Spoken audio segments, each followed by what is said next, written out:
Welcome to our channel. Today we how to transfer design tokens to Tailwind CSS step by step clearly.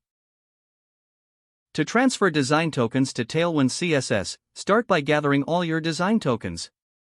Design tokens can be found in tools like Figma, Sketch, or Adobe XD. Export your design tokens in a JSON format. Now, open your Tailwind CSS project. Locate your Tailwind configuration file, usually named tailwind.config.js. In this file, create a new section for your design tokens. Define your color tokens, spacing, typography, and any other relevant properties. Use the JSON keys from your exported tokens as the names for your Tailwind utilities. For example, if you have a color token named primary color, map it in Tailwind as colors, primary, #XXXXXX. Next, if you have spacing tokens, add them to your theme.extend section under spacing. Ensure to link each token to the appropriate Tailwind utility name. After mapping your tokens, save the tailwind.config.js file. Run your Tailwind CSS build process to apply the changes. Once the build is complete, check for errors in the terminal. Next, open your project files where you can use the Tailwind classes. Use your Tailwind utilities in your HTML files to apply the design tokens.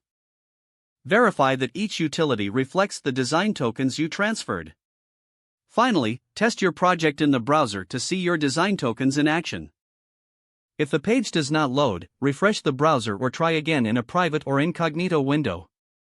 Make sure you are using the correct email address, then retype it carefully to avoid small typos. If your password is not accepted, use the reset option and create a new strong password you can remember. Check your spam folder for verification or security emails, then complete any requested confirmation steps. Enable two-factor authentication if available to improve account security and reduce unauthorized access risk. After signing in, review your profile details so your contact information and settings are accurate and current.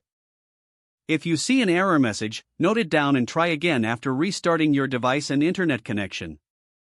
Log out when you finish, especially on shared devices, to keep your account and payment information secure.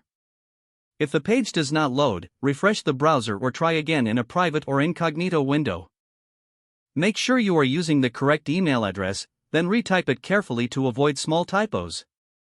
Don't forget to like this video and subscribe to our channel for more step-by-step tech guides.